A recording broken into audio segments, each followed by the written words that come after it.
Happy house wife day নিজেকে বলে নিয়েছি, কারণ নিজেকে আগে সব সময় অভিনন্দন জানানো দরকার। কারণ যেহেতু আমি যে হাউস ওয়াইফ বলে যে চোখ মুখ কালো করে ভূতের মতন খেটে যাওয়া সেই ধরনের। গুড মর্নিং, প্রমিলা মুখার্জি আরেকটি ব্লগে অনেক স্বাগত। সকালবেলায় তো সেই কালকের মতনই রান্নাঘর থেকেই শুরু করছি। আজ করব আলু পোস্ত পেঁয়াজ দিয়ে, আর হবে হচ্ছে ভেন্ডি ভাজা, আর এদিকে হচ্ছে ভাত আর মসুরির ডাল। সকালে দিনে ডিউটি থাকলে এটাই হয়। কাল রাতে চিকেন হয়েছিল, আর সেটাও সেই হাজব্যান্ডই করেছিল, ওসব শেয়ার করিনি আজকে। তো দেখো, ভাত আর পেঁপে দিয়ে ডালটা করেছি, সব রেডি। বন্ধুরা, ছাদে এসেছি। ছাদে ওঠা মানে একটু হাঁপ ধরে যাওয়া যাকে বলে। নিঃশ্বাসটা নিয়ে নিই, ক্যামেরাটাও অন করে ফেলেছি। নিঃশ্বাসটা নেওয়ার পর করি তা না, তার আগেই করে ফেললাম। তো যাই হোক, ছাদে এলাম, একটু ঘোরাঘুরি করছি। বেশিক্ষণ কিন্তু থাকি না, 2 থেকে মানে কি 4-5 সেকেন্ডই ধরো, আর মনে হয় অনেকক্ষণ থাকি।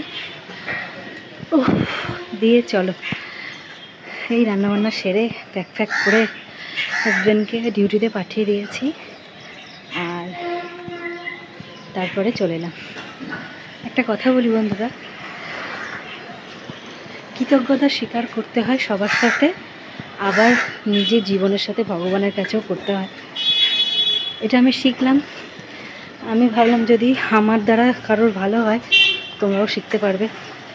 সকালে উঠে বলবে যে যা আছে আমার আছে, যা আছে এর জন্য অনেক ধন্যবাদ, আর ঈশ্বর যেমন আমাকে দিয়েছে, যেটুকু দিয়েছে এর জন্য অনেক কৃতজ্ঞ।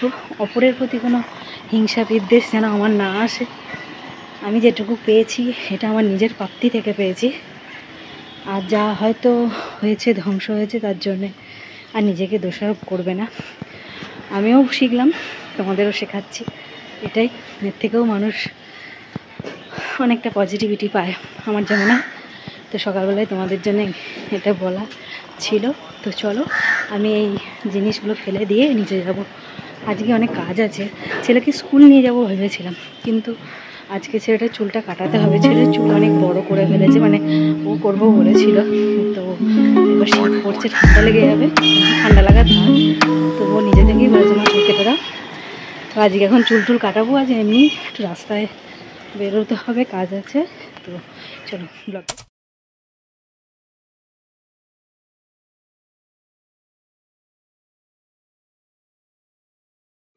বন্ধুরা, সেই সকালবেলা তোমাদের সামনে এসেছিলাম, আর এখন এলাম ছেলের চুলটা কাটিয়ে।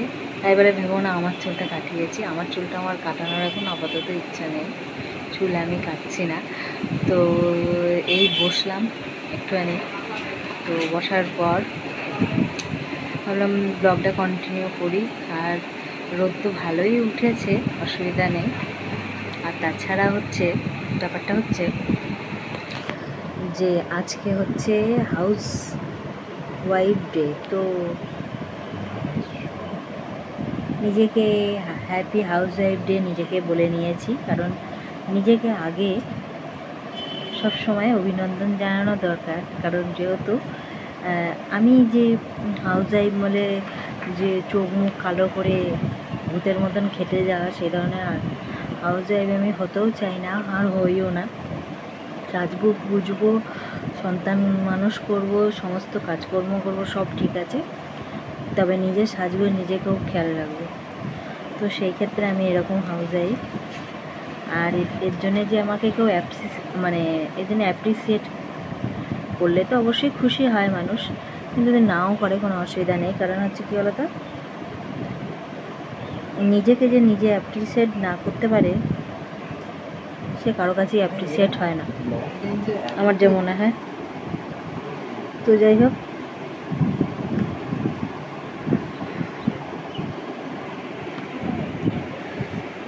একটু রেডি হলাম।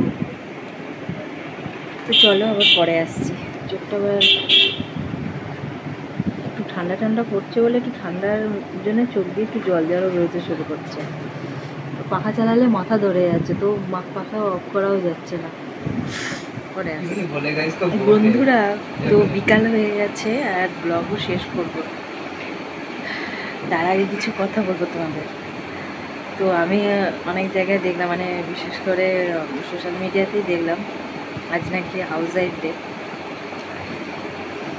তো তোমাদের একটু আগেই বললাম হাউস ওয়াইফ মানে যে আমি ওইভাবে থাকার ব্যক্তি না, সেরকম ওই যে দুঃখ প্রকাশ করে ইয়ে করে বা খুব একটা মানে যেরকম লোকে মনে করে, যেরকম চায়, অনেকে থাকতে চায় বা অনেকে নিজেকেই এরকম তৈরি করে ফেলে, এরম না। তো সেটাই বললাম। আর এখন যেহেতু বিকাল হয়ে গেছে, আমার ব্লগও এবার শেষ করে দেবো, কারণ হচ্ছে আজকে একটু তাড়াতাড়ি পোস্ট করবো ভেবেছিলাম, তো একটু দেরি করেই পোস্ট করছি। তো চলো আজকের মতো টাটা, নেক্সট কোনো ব্লগে আবার দেখা হবে। ভালো থেকো সবাই।